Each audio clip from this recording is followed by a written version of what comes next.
de los sistemas que integran el macrosistema de administración financiera, pero lo vamos a ver de manera sintética. ¿Por qué lo vemos de manera sintética? Porque a medida que vayamos desarrollando las unidades del programa de estudio, lo vamos a ver en profundidad. Esto es simplemente una manera conceptual, es una manera de aproximación para que lo entiendan.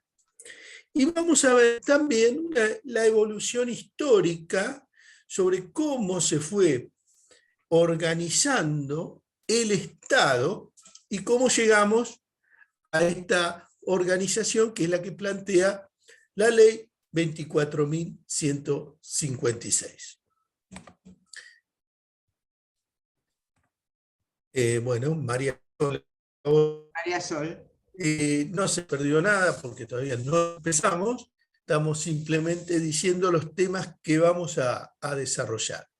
Estos son los temas que están previstos en el programa de estudio de la unidad 2, que es la ley 24.156, que siempre recuerden es a nivel nacional y tiene una concepción sistémica. Vemos al Estado y a la administración pública como un sistema, y una breve repaso de cómo fue la evolución histórica. Y como estamos diciendo que el Estado en esta ley 24.156 es visto como un sistema, entonces lo abordamos dentro de la teoría general de los sistemas. Así que también hoy vamos a ver los conceptos básicos de la teoría general de los sistemas y cómo estos conceptos, cómo esta teoría de los sistemas lo aplicamos para la organización del sector público y el funcionamiento de la administración financiera del sector público. Y como todos estos sistemas, una breve descripción, ¿no?, del sistema de presupuesto, de inversión, de crédito público, tesorería, contabilidad, administración de bienes físicos, control interno y externo. Tema que, reitero, ustedes simplemente, entendiendo qué es ese sistema, por ahora alcanza. ¿Por qué? Porque más adelante lo vamos a profundizar a medida que vayamos avanzando en las unidades del programa de estudio. Bueno, ¿qué es la ley 24.156? Bueno, ustedes la tienen en la presentación y es importante que la bajen, que la lean, que la estudien, que la aprendan. Las leyes generalmente salen con un nombre. Entonces esta ley 24.156, si ven cómo salió del Congreso de la Nación, es conocida como Ley de Administración Financiera y de los Sistemas de Control del Sector Público Nacional. Ese sería el nombre de la ley. Y en su artículo primero dice: la presente ley establece y regula la administración financiera y los sistemas de control del sector público nacional. Bien, parece fácil, ¿no? Bueno, la respuesta, este artículo es bastante complejo. ¿Por qué? Y ustedes se pueden confundir cuando nosotros les preguntemos, tanto en el parcial como en el final. Porque nosotros ya vimos desde el punto de vista teórico qué era el sector público nacional. Entonces, si nosotros le preguntamos desde el punto de vista teórico, no desde el punto de vista de la ley 24.156, sino desde el punto de vista teórico, desde el punto de vista conceptual, ¿qué es el sector público nacional? Tienen que contestar esto que ya lo vimos cuando vimos la clase 2. Entonces tiene que hablar sector público nacional, provincial, municipal, el sector público financiero, no financiero. Lo hicimos en el trabajo práctico y aprovecho para decirles, todos lo hicieron bien, puede haber algún pequeño error, pero todos lo hicieron bien, así que yo entiendo que lo saben. Ahora bien, si les preguntamos qué es el sector público nacional según la ley, bueno, ya la respuesta es otra. Es este gráfico, que es distinto al anterior. Entonces, ¿esto por qué? Porque es lo que dice la ley. ¿Y dónde lo dice la ley? Artículo 8. Es decir, ustedes tienen que saber que en el artículo 8, la ley 24.156 define qué es el sector público nacional. Y es esto. la Administración Pública Nacional, que es la Administración Central, los organismos descentralizados, las universidades, las instituciones de seguridad social, las empresas públicas con sus distintas formas, los fondos fiduciarios. Fíjense que acá no habla de provincia, no habla del municipio, no habla del sector financiero, no habla del Banco Central, no habla del Banco Nación, y todo, ¿por qué? Porque todos esos distintos, digamos, sectores públicos nacionales o provinciales o municipales, pero que están dentro de la nación, se rigen por otra ley, no por la 24.156. La 24.156 es la que rige para estos organismos en base a lo que está en el artículo 8 de la ley. Así que tengan cuidado cuando contesten qué le estamos preguntando. ¿Sí? Si le preguntamos sector público nacional, según la ley 24.156, tiene que contestar esto, artículo 8, que esto es lo que está en el artículo acá, lo que está copiado en este momento en pantalla es el artículo 8. Entonces ahí va enumerando la administración central, los organismos descentralizados, las instituciones de seguridad social, las empresas del Estado en toda su forma jurídica, los distintos entes públicos, los organismos descentralizados, los fondos fiduciarios, lo que está en el cuadro que vimos antes, que ustedes lo hicieron, lo contestaron bien, y yo aclaro abajo, por las dudas, porque suele pasar que se confunden los organismos descentralizados con los desconcentrados, que son cosas distintas, ya lo vimos, lo aclaro una vez más para que no se confundan. Los organismos desconcentrados, acuérdense, no tienen personería jurídica, es simplemente una desconcentración de atribuciones y funciones. No es descentralización, parece lo mismo, pero no es lo mismo, es una desconcentración. Acuérdense de eso porque a veces se equivocan, ¿sí? Bueno, además de la ley 24.156, ustedes en la presentación tienen el reglamento de la ley, el decreto 1344/2007. También lo tienen que saber, chicos.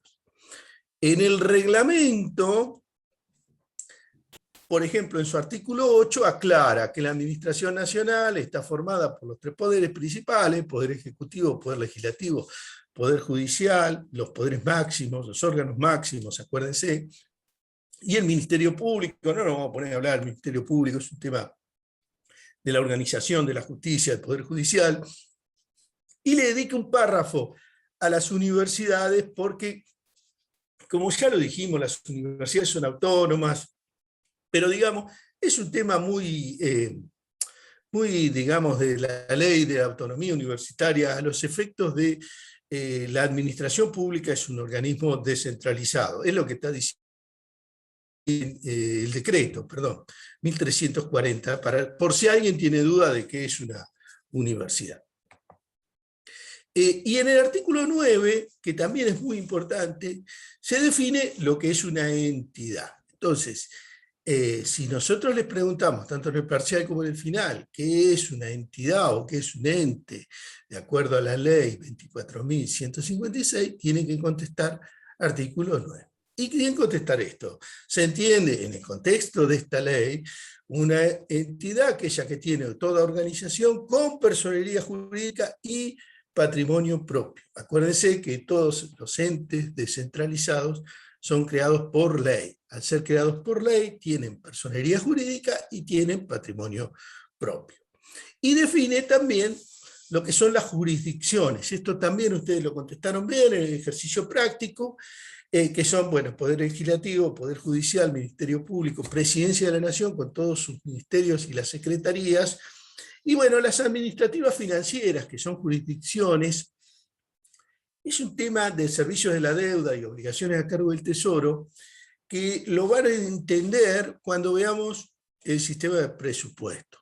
Cuando se elabora el presupuesto, se crean, digamos, jurisdicciones que tienen que ver con servicios de la deuda, con obligaciones a cargo del Tesoro, a los efectos de la clasificación presupuestaria y poder llevar correctamente las estadísticas de cómo gasta el sector público nacional.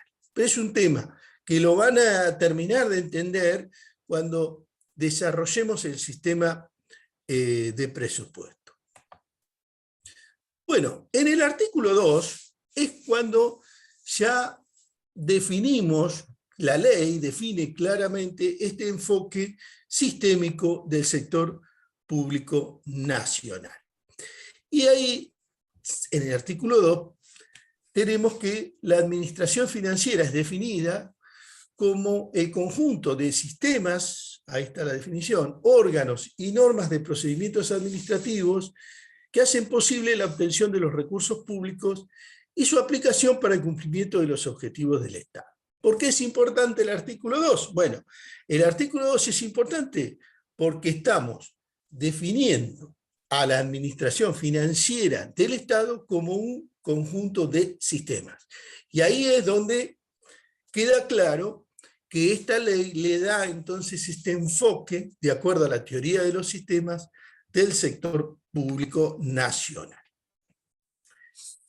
¿Y cómo está organizado el sector público nacional? Bueno, en realidad está organizado de acuerdo a lo que dice la ley, pero eso está en la Constitución. O sea, en la Constitución, en el artículo 1, tenemos que Argentina tiene un régimen representativo, republicano y federal. Eso quiere decir que tenemos división de poderes, por lo tanto tenemos un poder ejecutivo, poder legislativo y poder judicial, y bueno, esos son lo que es la administración central. Obviamente la ley, por eso dice que la administración central es el poder legislativo, poder ejecutivo y poder judicial, porque tiene que estar acorde a lo que dice la Constitución. Estos son, recuerden, los órganos máximos. El poder ejecutivo es el órgano directivo, el poder legislativo es el órgano volitivo, el que expresa la voluntad, y el poder judicial es el moderador, y que sanciona ante un mal desempeño. Bien, pero para organizarse, ustedes saben, ya lo vimos, que la hacienda pública y el sector público se fue haciendo más complejo, y por lo tanto, una hacienda que en su origen era indivisa, se transformó en una hacienda divisa. Y entonces tuvo que dividir, se tuvo que descentralizar en una hacienda central y en haciendas descentralizadas. Esa descentralización es política, administrativa y burocrática, de modo tal de establecer los distintos procedimientos, las distintas funciones, las distintas responsabilidades que tienen esas haciendas anexas o descentralizadas. Así que la organización tendríamos en la administración central, como dijimos, poder ejecutivo, poder legislativo y poder judicial, y en las haciendas anexas, las instituciones de seguridad social, las empresas públicas, las universidades y los organismos descentralizados. Todo esto surge obviamente de la ley. Ahora bien, cada uno de esos, se me fue, ahí está, cada uno de estas haciendas, tanto centrales como anexas, tienen definidos distintos sistemas que están regulados por la ley 24.156. Bueno, ¿cuáles son estos sistemas? Bueno, el sistema de presupuesto, el sistema de contaduría, el sistema de crédito público y el sistema de tesorería, que tienen interacción con otros dos sistemas, que son el sistema de control interno y de control externo. Así que recuerden este gráfico, porque si les preguntamos qué sistemas están regulados en la ley 24.156, tienen que contestar esto: sistema de presupuesto, contaduría, crédito público, tesorería, control interno, control externo. 6. Bien, pero hay más sistemas, sí, hay más sistemas. Lo que pasa es que esos sistemas no están regulados por la ley 24.156, y bueno, han salido otras normas, otras leyes, otros decretos que incluyen otros sistemas. Sistema de personal, el sistema de ingreso a través, por ejemplo, de la AFIP, el sistema de compras, el sistema de inversión. En definitiva, los vamos a ir viendo a medida que vayamos avanzando en el programa. La ley esta 24.156 se sancionó en 1992.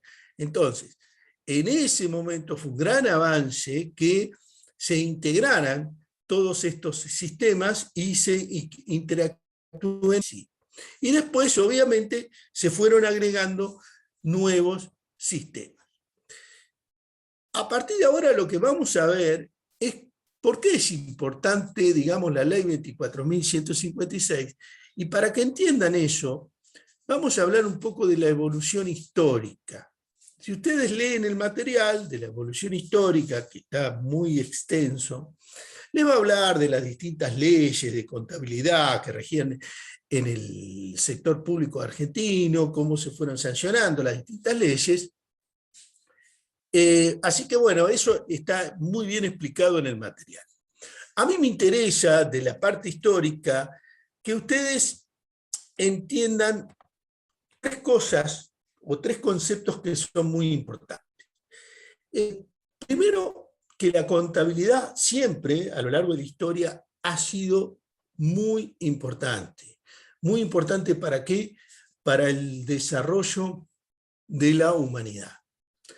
Segundo, que el mundo siempre se fue haciendo más complejo, siempre ha sido muy cambiante, y la contabilidad entra, digamos, en crisis, no puede dar respuesta a ese mundo cambiante. Y tercero, bueno, la contabilidad tiene que evolucionar, tiene que cambiar. Esos cambios responden a una evolución del mundo que se hace cada vez más complejo y le permite, como decíamos antes, a la humanidad avanzar. En definitiva, en este caso estamos enfocados en el sector público, al sector público ser más eficaz, más eficiente y dar respuesta a las nuevas, digamos, desafíos que plantea el mundo. Así que nos vamos a la historia, nos vamos para atrás, al origen de la civilización. Como ustedes habrán estudiado en historia, el hombre en un momento se vuelve sedentario. Al volverse sedentario quiere decir que empieza a vivir en comunidad, en ciudades. Entonces, en las primeras ciudades que se formaron, en la antigua Mesopotamia estamos hablando, en 1990 los arqueólogos que estudiaban la antigua Mesopotamia hicieron un descubrimiento que conmocionó a la comunidad científica. Encontraron tablillas de 3000 y pico de años antes de Cristo y llegaron a la conclusión que la escritura se había originado aproximadamente hace 5000 años. 5000 años. Y que el origen de la escritura era la contabilidad.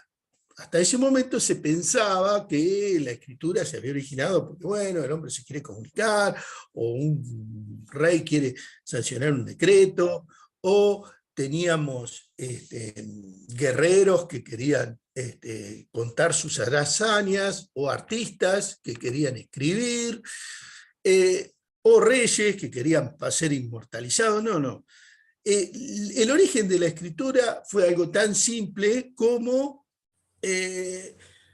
una tablilla donde escribían, por ejemplo, un pastor le dejó 100 ovejas a otro para que las cuide. Es decir, la necesidad de ¿qué? De anotar. Y no es que se encontró una tablilla, se encontraron miles de tablillas en las que había este tipo de cosas, de que es información. Y esto no solo se encontró en las primeras civilizaciones del mundo, originadas en Sumeria, sino que en todas las civilizaciones antiguas. Así, por ejemplo, si los incas tenían un sistema de quipas que eran distintas cuerdas de distintos colores, a la que le iban haciendo nudos, y de esa forma sabían lo que tenían. ¿Y qué es eso? Bueno, eso son los libros mayores, digamos, lo que nosotros conocemos hoy como libros mayores.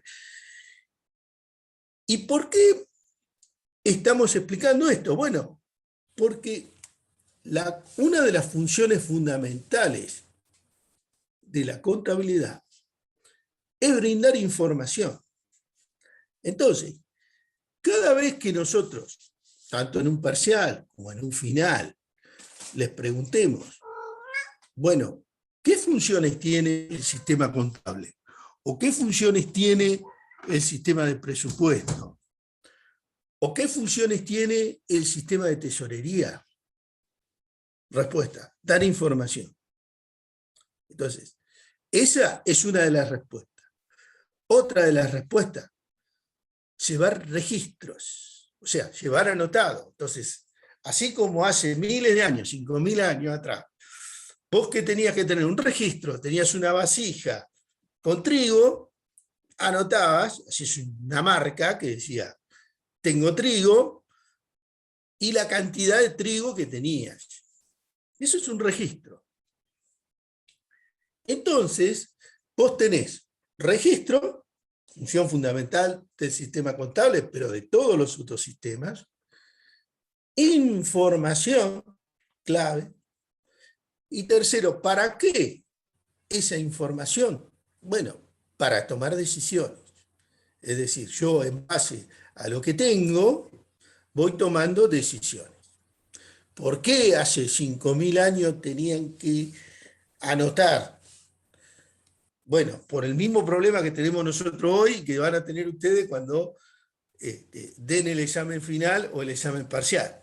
La memoria frágil que caracteriza al ser humano. Nosotros le vamos a preguntar algo, no se acuerdan. Bueno, desaprobado. Les pasa hoy, les pasaba hace 5.000 años. Solución, se anota. Esto, claro, era una contabilidad simple, simplemente se anotaba, ¿sí? Por ejemplo, los escribas en el antiguo Egipto eran contadores, eran muy importantes, claro. Saber escribir en esa época, escribir en un jeroglífico, era algo muy importante, muy pocas personas sabían escribir.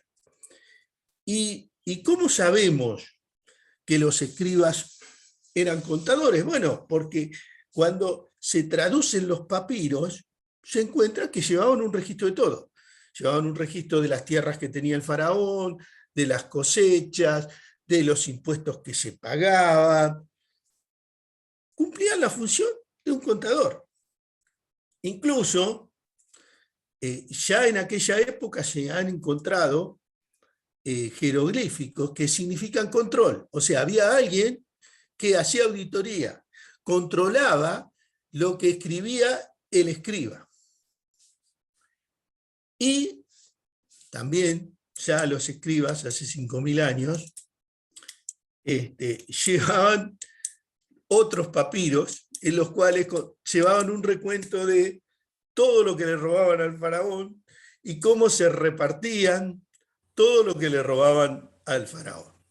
Así que los cuadernos de la corrupción ya empezaron hace más o menos 5.000 años, más o menos desde esa época que viene. Y claro, el comercio fue evolucionando. Entonces, la administración pública, que es el origen, digamos, de todas estas anotaciones, se fue haciendo más compleja.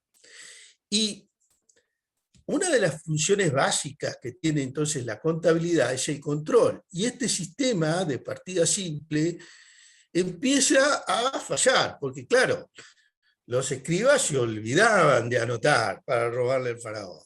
Entonces la contabilidad entra en crisis y se tiene que cambiar. Entonces aparece lo que ustedes conocen como la partida doble. Entonces en 1494 el fray Luca Pacioli escribe ese famoso libro, La Suma de Aritmética Memoriale Giornale, bueno, en la cual explica la técnica de la partida doble. En realidad la partida doble, o sea, Pacioli no era contador, no era economista, era matemático. No inventó la partida doble ya se había inventado, incluso ya se llevaban libros como el Memoriale, el Giordane, bueno, que eran similares a lo que nosotros conocemos como el libro borrador, el libro diario, el libro mayor. ¿Y por qué se considera al fray Pacioli como el padre de la contabilidad? Bueno, porque el libro se imprimió en la prensa de Gutenberg. Entonces el libro, este conocimiento se expandió. Y como la partida doble es tan efectiva, se popularizó y llegó a todo el mundo. Incluso los historiadores han llegado a la conclusión que España fue una principal potencia mundial, no por el poderío militar, las conquistas que tuvo en el sentido de todo el oro y la plata que le robó a las colonias, sino por su sistema de control que tenía en la administración pública. De hecho, el rey Felipe II es el primer, implementa la contabilidad por partida doble, y España es el primer país del mundo que implementa la contabilidad pública mediante el sistema de partida doble. Así que, acá, conclusión de esto, ustedes me dirán, bueno, ¿para qué me explicó partida simple? Si eso pasó hace un montón de años, ya no se usa más. No, la partida simple se sigue usando. ¿Sí? Incluso en el Estado actualmente se usa el sistema de contabilidad partida simple. ¿Qué significa? Anotar. O sea, alguien anota algo y esa anotación dispara luego a cientos contables. ¿Sí?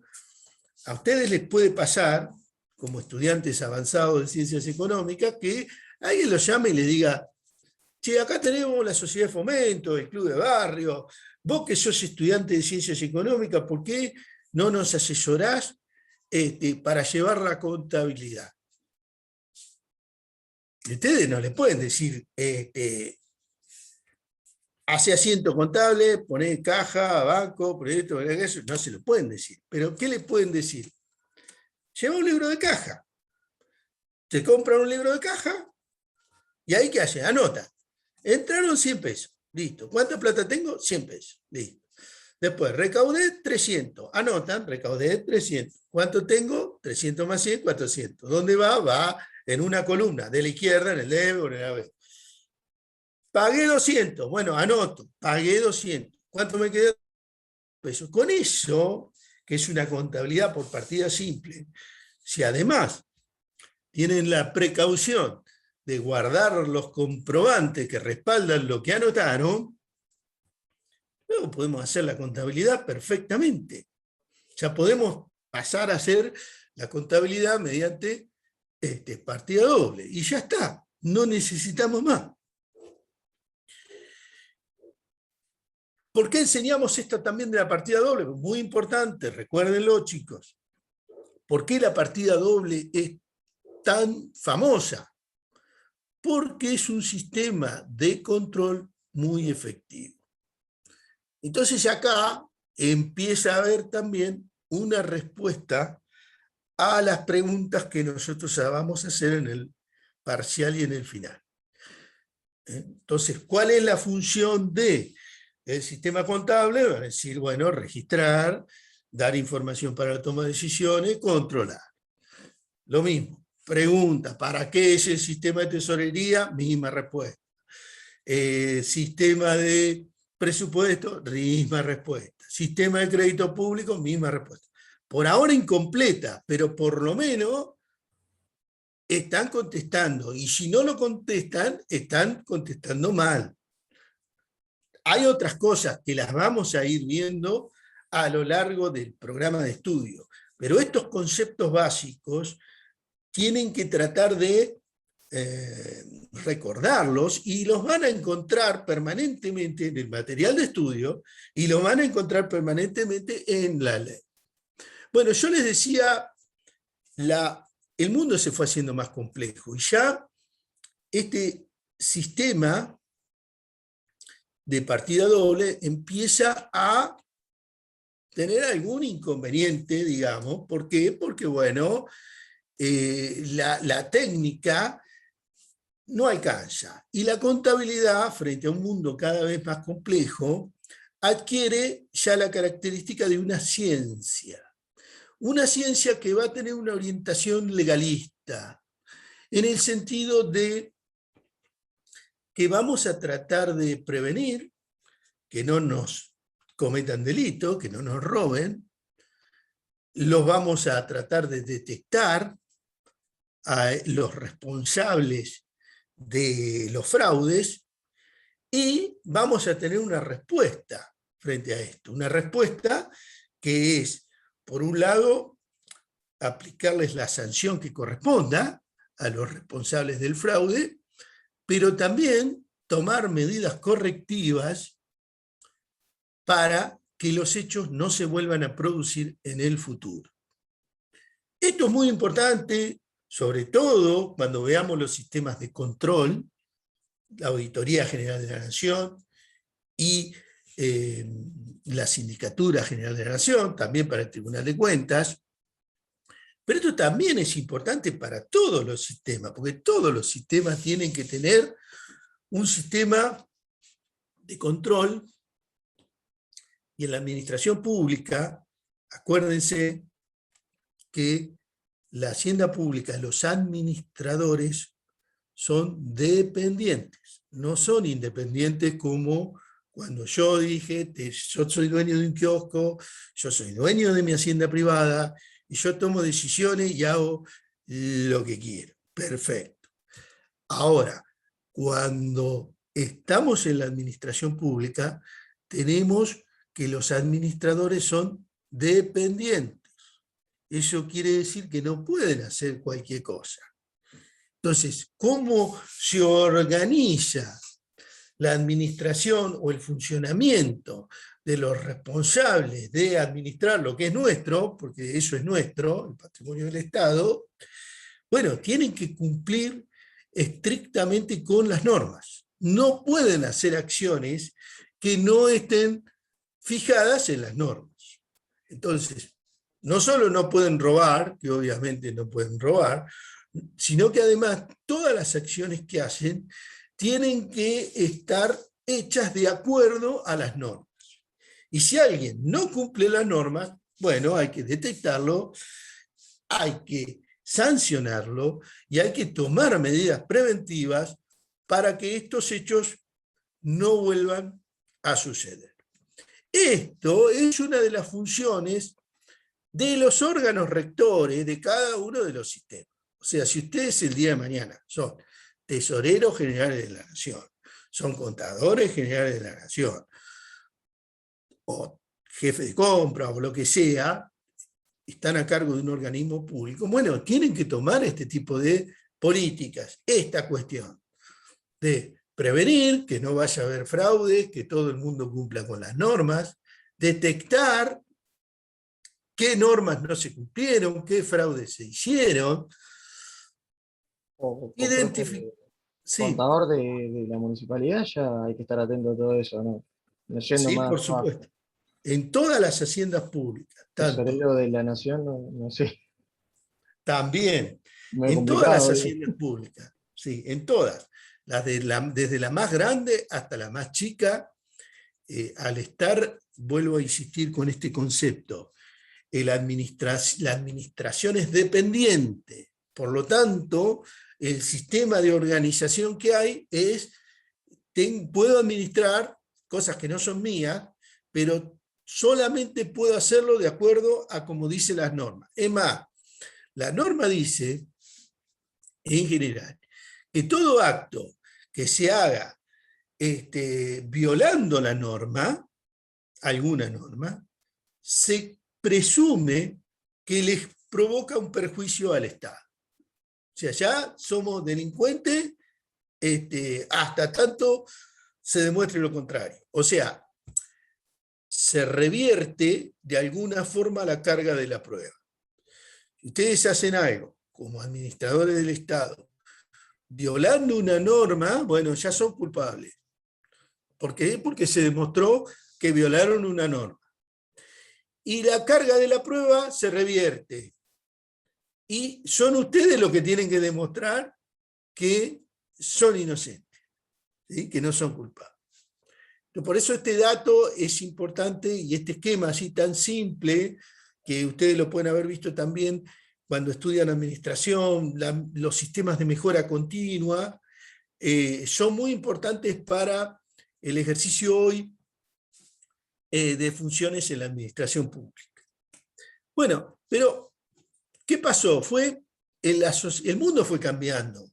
Empezó a surgir el capitalismo, obviamente empezaron a pedirle no solo a la contabilidad o a los sistemas de administración que registren, controlen, den información para la toma de decisiones, sino que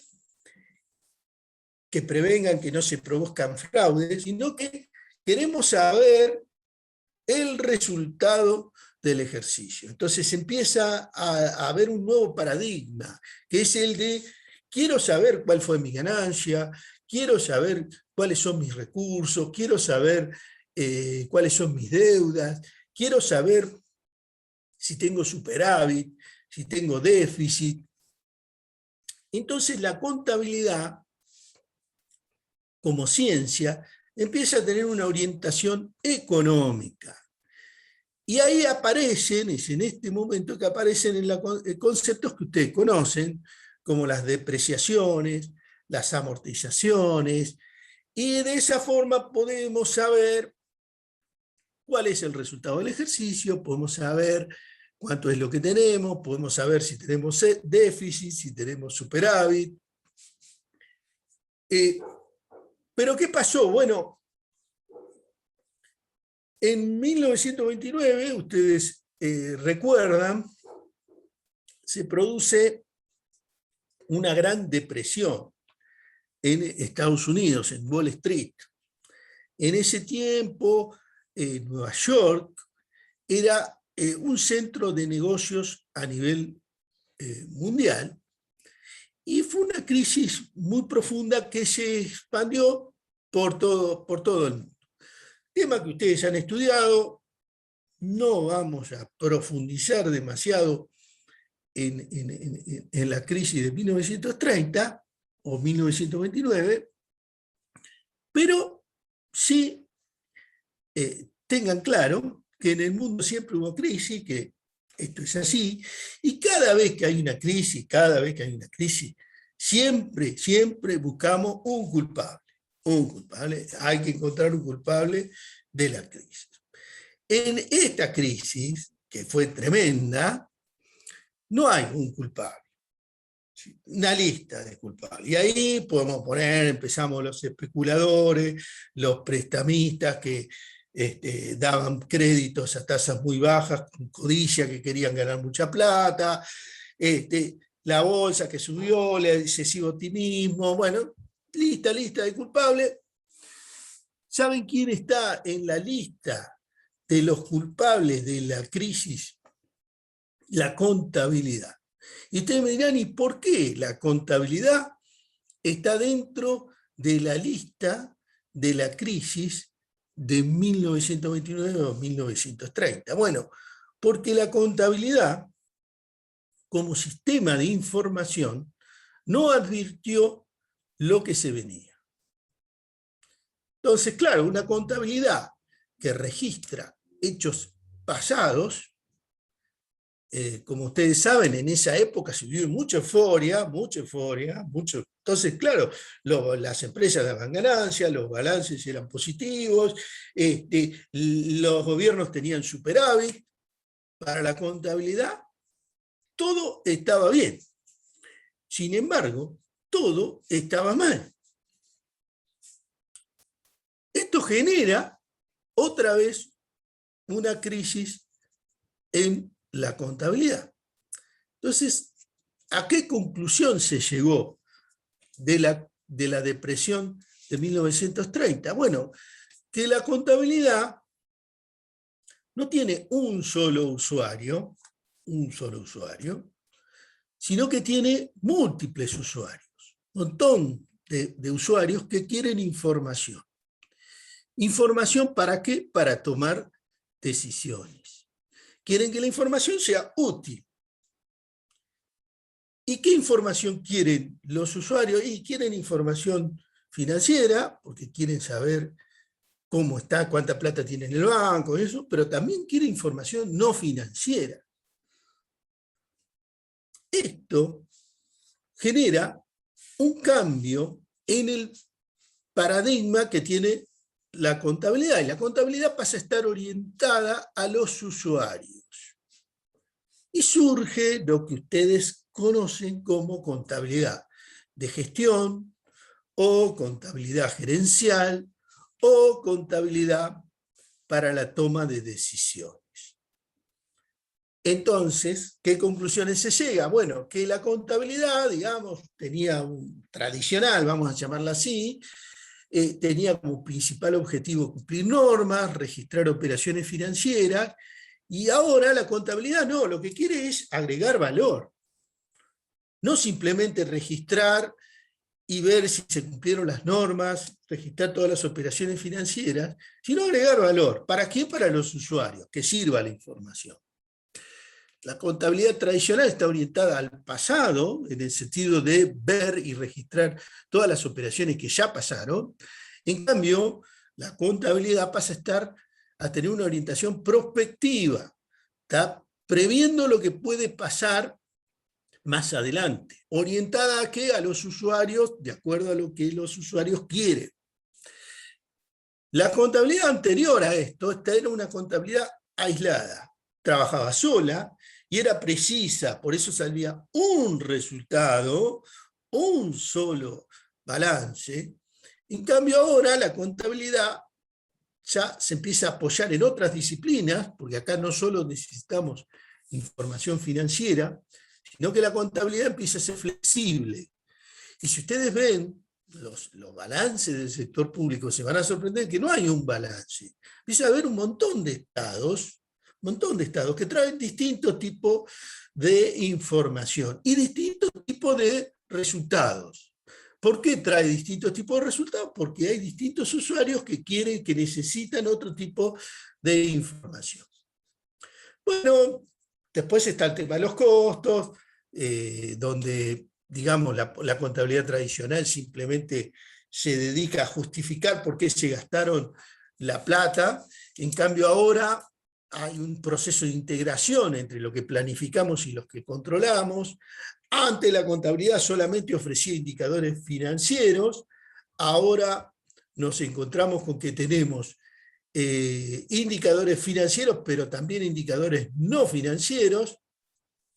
Antes la contabilidad era un fin en sí mismo, no cometan este error, si algún momento son contadores generales, hacer trabajar a todo el mundo para ustedes, y no ser una herramienta que permite y facilita que el Estado, en este caso, cumpla las distintas funciones que tiene que cumplir. Bueno, y todo esto, esta contabilidad orientada a los usuarios, dentro de las teorías que existen en el mundo, digamos, la que más se ajusta a esta necesidad, a este nuevo paradigma que le surge, es la que conocemos como la teoría general de los sistemas. Yo no me puedo poner a hablar en profundidad de la teoría de los sistemas, pero está dentro del programa, ustedes la tienen que saber, se supone que ya la saben, pero la vamos a ver, digamos, ¿qué es un sistema? Bueno, es un conjunto de partes coordinadas y en interacción para alcanzar un conjunto de objetivos. Bueno, ¿qué es un sistema? Digamos, tenemos lo que está ahí en el grafiquito. Input, ingreso, información, esa información se procesa, output, salida de información hacia el ambiente, digamos, y una retroalimentación. Lo han visto un montón de veces. El ejemplo más simple de un sistema es, por ejemplo, la heladera que tienen ustedes en la casa. ¿Qué es esto? Un sistema. Input, entra información, temperatura, se calentó, proceso, output, se prende el motor ¿qué hace? Enfría la heladera, retroalimenta, entra información, ya está frío, a la temperatura adecuada, ¡ping! Para. Eso es así de simple el sistema. La teoría de los sistemas, como muchas de las evoluciones científicas que ha habido a lo largo de la humanidad, surge fundamentalmente surge en la Segunda Guerra Mundial, por la guerra. En la Segunda Guerra Mundial aparecen los radares, ¿no es cierto? Entonces, claro, la guerra pasa a ser distinta. Hasta ese momento, simplemente, un avión iba a atacar, miraba y tiraba una bomba. Con el radar aparecía un puntito, el radar, y de ahí es esto, input, ingresa información, esa información hay que procesarla, hay que ver si es un barco enemigo, si es un barco amigo, salida de información y retroalimentación. O sea, ¿qué hacemos? Bueno, es un barco enemigo, vamos, le tiramos una bomba, tenemos que saber si le pegamos, no le pegamos, si lo hundimos, no lo hundimos, y lo tenemos que hacer rápido, bien, porque si no, perdemos la guerra, digamos, ¿no? Es así. Y ahí surgió toda esta teoría que bueno, Norbert Wiener, un gran matemático norteamericano, se dio cuenta de que estaban inventando algo nuevo, no le encontraba de alguna manera las palabras adecuadas para definirlo.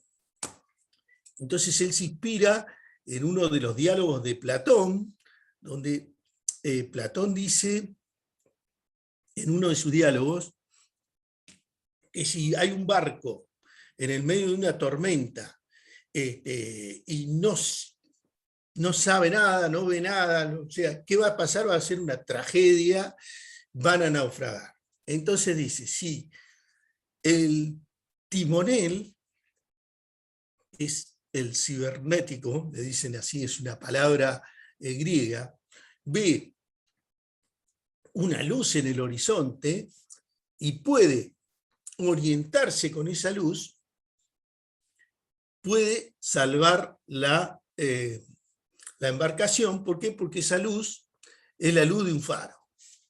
Entonces ahí encuentra esta palabra, cibernética, y bueno, surge toda esta teoría del sistema, cibernética, la computadora, todo este gran lío en el que todavía hoy estamos metidos. Bueno, ¿y cómo se aplica la teoría de los sistemas a la administración pública? Bueno, ingresa información, se procesa a través de distintos sistemas, sistema contable, sistema de crédito público, tesorería. Esa información sale hacia, los usuarios, y eso tiene una retroalimentación. Todos estos sistemas están integrados entre sí, forman en conjunto un macrosistema, podemos decir, lo pueden ver en el material como un macrosistema formado por sistemas, o como un sistema formado por subsistemas. Es lo mismo. Digan como lo digan, está bien, es lo mismo. Ahora bien, en realidad no tenemos un input, tenemos múltiples inputs, los datos se ingresan lo más cerca posible en el momento en que se revelan, todo eso se informa, se procesa, perdón, y no tenemos una salida, sino que tenemos múltiples salidas, de acuerdo a los usuarios, ¿no? O sea, se puede hacer para alguien que quiere dar un discurso, salida para los organismos de recaudación, para alguien que necesita tomar decisiones, para los ciudadanos que quieren saber qué se hace con los fondos públicos, para los periodistas, para los organismos de control, para el órgano legislativo, en fin, cada vez hay más usuarios y cada vez más compleja es la información que se requiere, ¿sí? Así que cuando aplicamos la teoría del sistema a la administración pública, aplicamos el concepto tradicional de insumo, proceso, salida y retroalimentación, los conceptos de centralización normativa y descentralización operativa y la interrelación entre los distintos sistemas que lo integran. Sobre estos temas, tanto de centralización normativa como descentralización operativa e interrelación del sistema, vamos a ir avanzando y profundizando ahora en esta clase.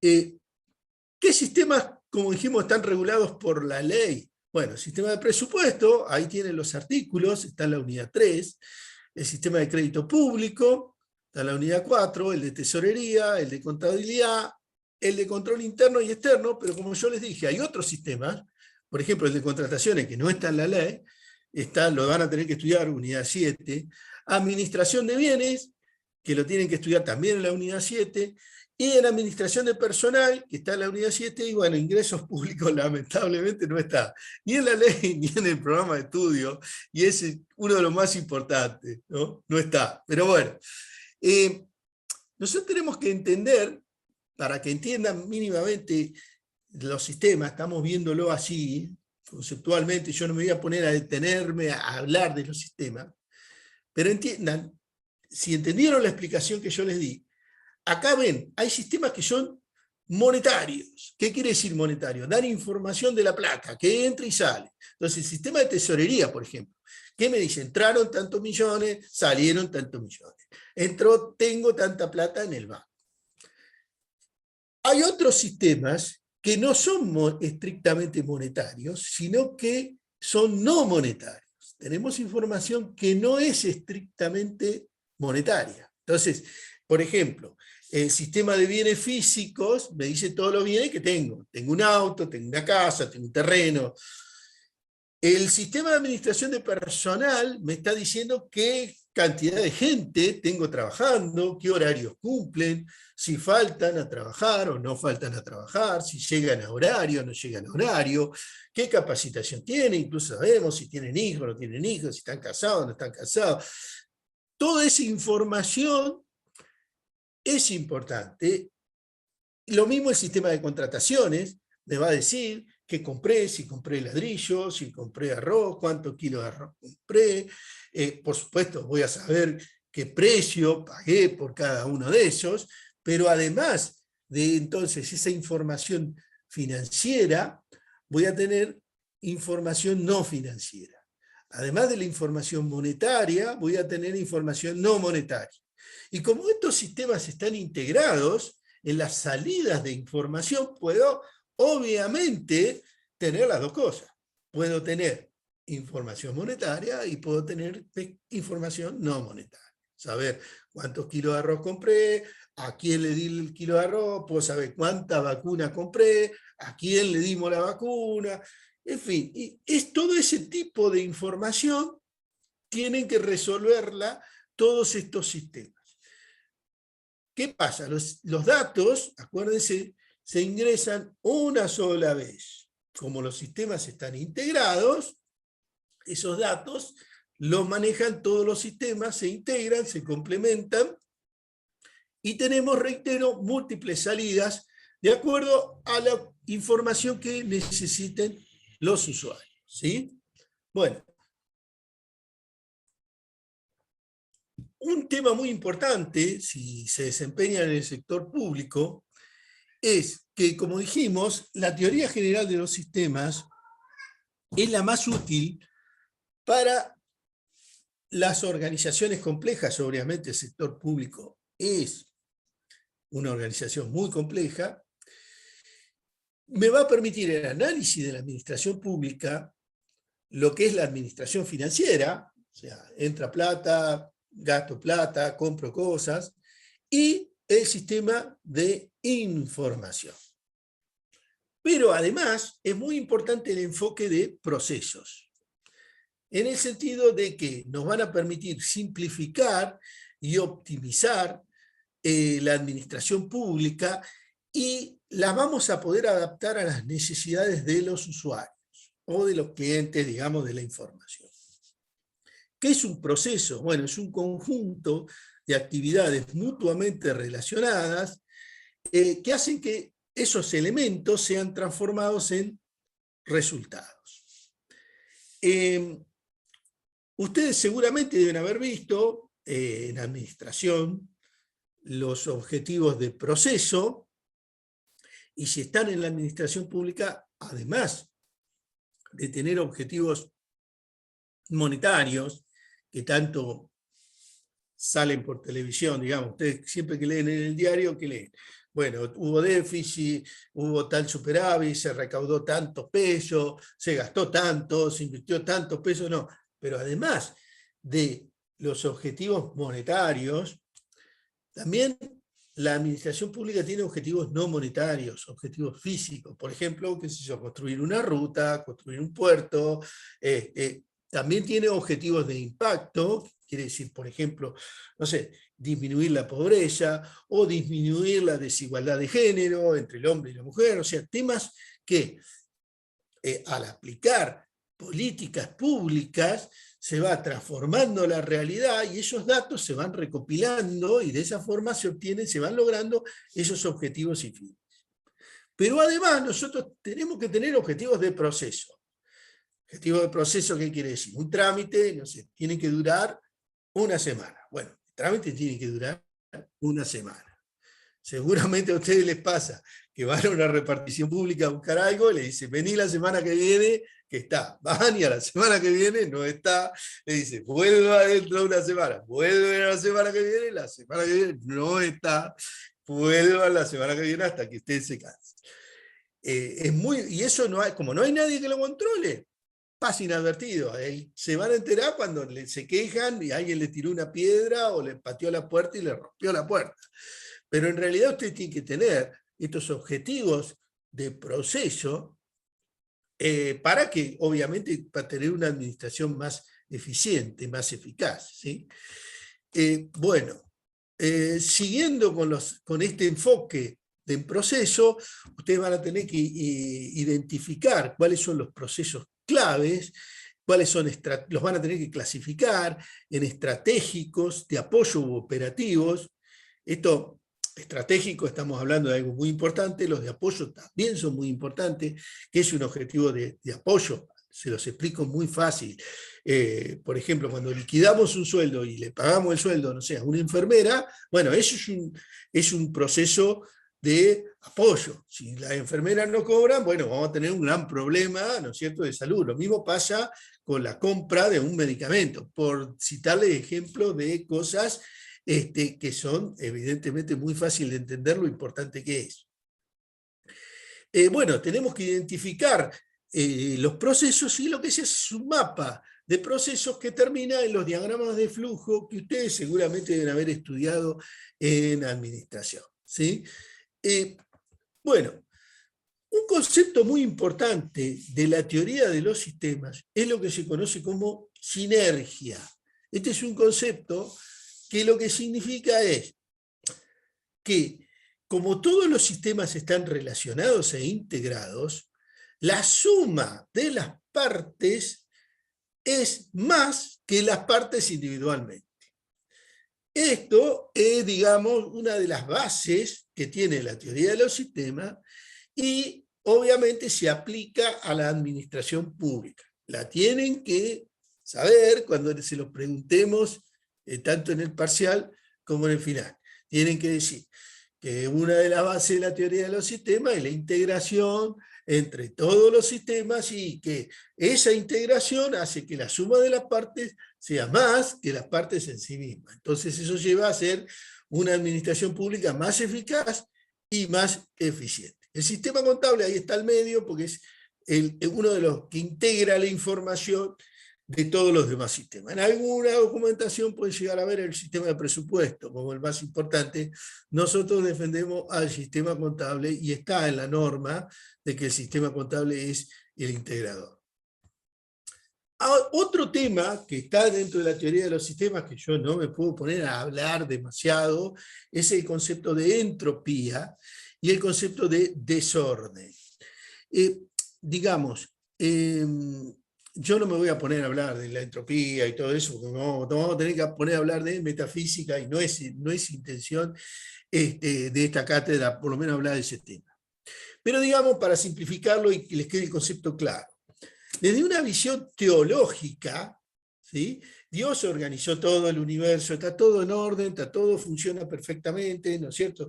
Entonces tenemos el sistema solar está el Sol, los planetas giran alrededor del Sol, la Luna gira alrededor de la Tierra, y todo está en orden porque Dios un día hizo clic y está todo en orden. Perfecto. Bueno, la teoría de los sistemas lo que plantea la entropía es la que plantea un poco los sistemas, todos los sistemas, no apuntan a estar en orden, sino en desorden. Todos los sistemas van hacia una entropía y hacia una destrucción. Y todo en el universo no está en orden, sino que está en desorden y a punto de, digamos, de destruirse. Y si ustedes tienen la oportunidad de trabajar en la administración pública, me van a decir, ¿esto cómo está? ¿Todo tiende al orden o al desorden? Y van a decir, sí, todo tiende al desorden. Y si algo puede salir mal, se cumple la ley de Murphy, sí, sale mal, no va a salir bien. Entonces, empieza a suceder que cada sistema trabaja para sí mismo. Cada sistema trabaja para sí mismo. Como cada sistema trabaja para sí mismo, no trabaja para los demás sistemas, y ahí empieza a haber problemas entre un sistema y otro, ¿sí? ¿Cómo lo pueden entender esto? Vieron, chicos, que ustedes, qué sé yo, tienen una imagen, la quieren bajar de internet y resulta que no, la cámara de foto no lee la imagen. El celular no lee la imagen esta. En la computadora que yo tengo, no, tenés que bajar otro programa. Y decir, ¿por qué no se ponen de acuerdo y todos usan el mismo sistema? No, cada uno usa su sistema y es su sistema, y entonces tenemos que andar viendo a ver cómo compatibilizamos uno con otro. Bueno, entonces, para que no suceda esto, surgen lo que se llaman órganos de coordinación. Eso está en el artículo 6 del reglamento. Entonces ahí en el artículo 6 del reglamento, traten de recordar esto, tenemos la Secretaría de Hacienda y la Secretaría de Finanzas, que están definidos como órganos de coordinación. La Secretaría de Hacienda es la que, digamos, coordina los sistemas de tesorería, presupuesto y contabilidad, y la Secretaría de Finanzas coordina el sistema de crédito público. No se confundan estos órganos de coordinación con los órganos rectores. Conceptos distintos. Los órganos rectores, cada uno de estos sistemas va a tener un órgano rector. Lo vamos a estudiar más adelante. Sepan que esto sí, existen organismos de coordinación y existen órganos rectores. Entonces, ¿qué es el sistema contable? ¿Quién tiene un órgano rector? El contador general. El sistema de tesorería tiene un órgano rector. ¿Quién es? El tesorero general. El sistema de presupuesto tiene un órgano rector. ¿Quién es? La Oficina Nacional de Presupuesto. Todo esto lo vamos a ir viendo a medida que desarrollemos el programa de estudio. Ustedes es importante que entiendan el concepto. A su vez vamos a tener unidades ejecutoras, que son las que ejecutan los programas. No es lo mismo unidad ejecutora que órgano rector y obviamente que órganos de coordinación. Existe lo que se llama los SAF, que son servicios de administración financiera, que son, digamos, hablamos así en términos que ustedes lo entiendan, en lo que hacen los cheques, los que pagan, los que hacen esas cosas, y las unidades de registro, que son las que hacen los registros primarios. Como yo les dije, cuando se revela un hecho, automáticamente hay una unidad de registro, la que está más cerca, que lo anota, digamos, lo registra, ¿sí? En el lugar más cercano al hecho en que se producen, y acuérdense siempre, los anota una sola vez. Entonces, si, qué sé yo, compramos lapicera, bueno, hay una persona, un administrativo, que anotó, registró, se compraron lapicera. ¿Dónde lo registra? En el sistema de contratación. Pone ahí, se compraron 100 lapiceras a $1 cada una. Listo. Eso, como los sistemas están integrados, automáticamente impacta en el sistema contable. Y automáticamente después va a impactar en el sistema de tesorería, que tenemos que pagar la lapicera.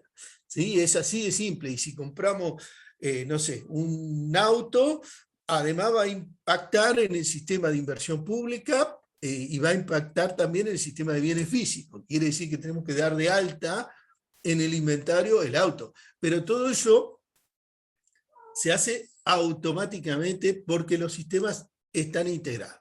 Yo trabajé en una época en la que se anotaba, vos comprabas 100 lapiceras a $1 y eso lo anotaba contratación. Después, contaduría, volví a anotar y ya no ponía 100 lapiceras porque el tipo que estaba anotando estaba tomando café, entonces en vez de poner 100 lapiceras ponía 99 lapiceras a $1, entonces después te faltaba una lapicera, tenía que andar buscando, conciliando, ¿por qué tengo una diferencia de $1? Y así renegábamos. Esto, al ser anotados una sola vez, es mucho más eficiente, porque se anota una sola vez, no se tienen que hacer estas conciliaciones que llevan tanto tiempo y, bueno, sí tengan cuidado, porque a veces también en la administración pública ya uno anotó mal de movida y los demás siguen anotando mal, o sea, nadie se da cuenta que se ha anotado mal. Y después es más difícil corregir los temas. Pero digamos que este sistema es mucho más eficiente, es mucho mejor, y fue un gran avance, porque hasta ese momento cada uno de los sistemas, digamos, trabajaba en forma aislada.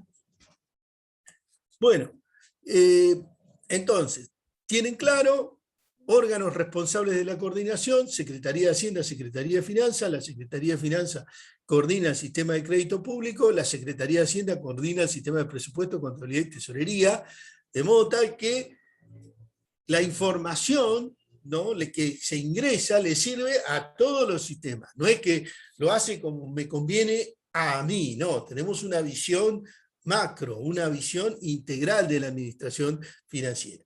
Y cada uno de estos sistemas tiene órganos rectores, que ahí lo pueden ver, el sistema de presupuesto, bueno, Oficina Nacional de Presupuestos, sistema de contabilidad, la Contaduría General de la Nación, sistema de tesorería, Tesorería General, sistema de crédito público, Oficina Nacional de Crédito Público. Bueno, ¿cómo se organiza entonces el Estado? Bueno, como yo les decía, estos son los sistemas que están previstos en la ley, la 24.156, con además los sistemas de control interno y externo, pero también tenemos la recaudación tributaria, como les decía, los sistemas de ingresos públicos, tenemos también lo de los inversores, tenemos lo de los bienes, pero digamos que estos no están regidos, quédale claro a ustedes que no están dentro de la ley, la 24.156, los vamos a ir viendo a medida que vayamos desarrollando el programa, y lamentablemente la parte de ingreso público no está ni en el programa, que en mi opinión es más importante.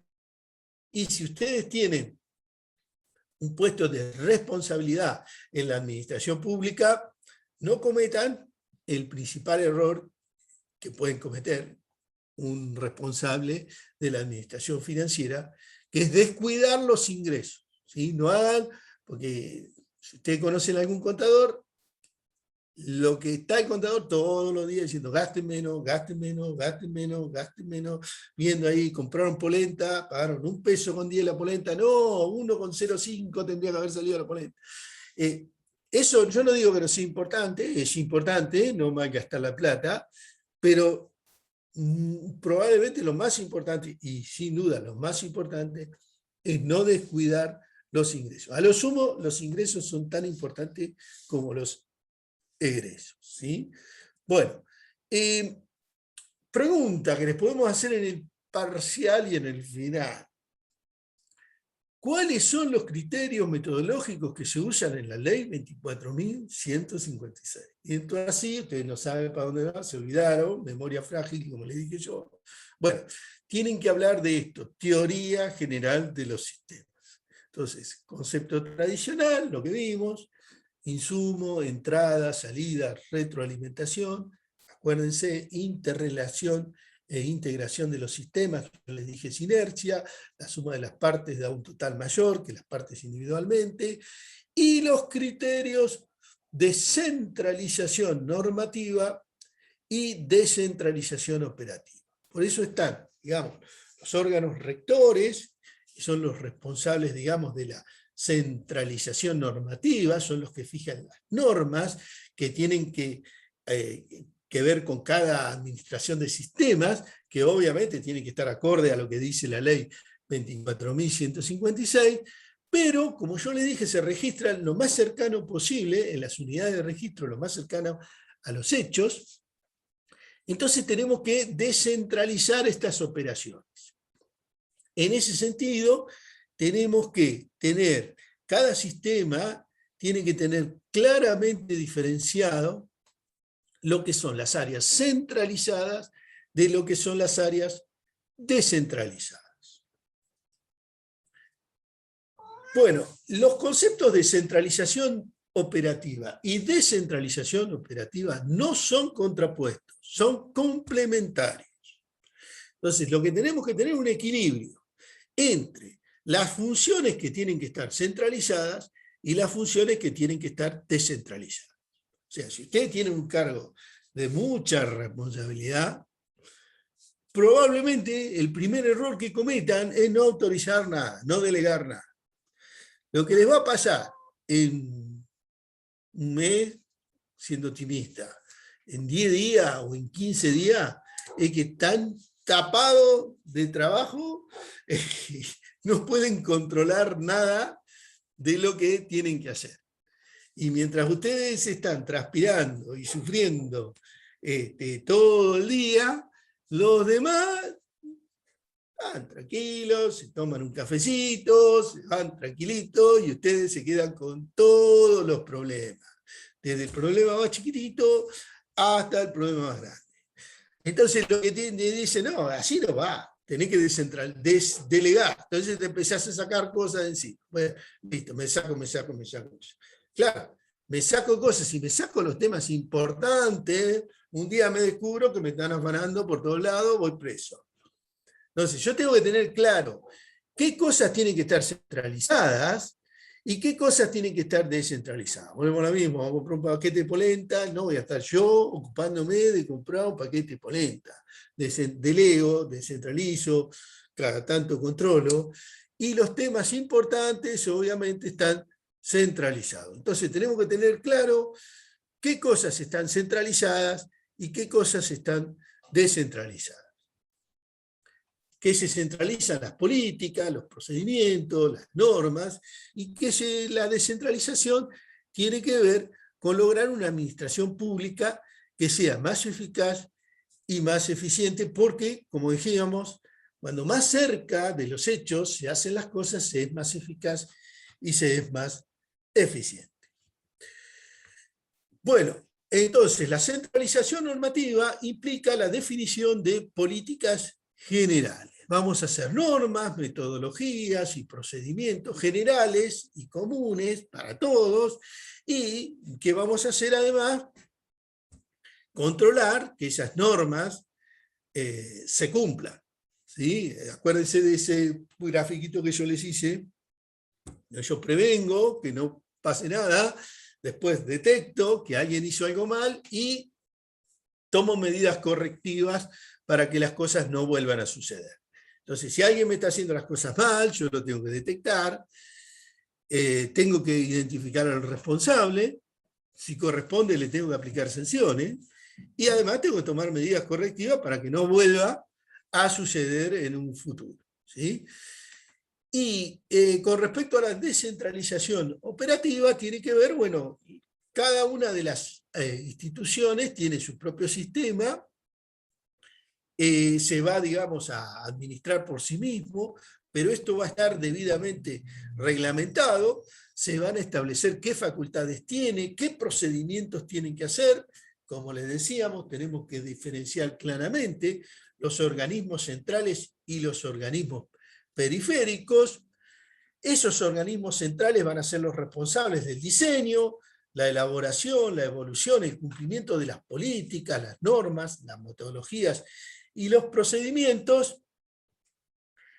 Y estos organismos centrales sobre todo van a tener un nivel político, un nivel técnico, responsable de la dirección y coordinación, y los organismos periféricos son los operativos, los responsables de operar los sistemas y que van a aplicar esas normas metodologías y procedimientos que estableció el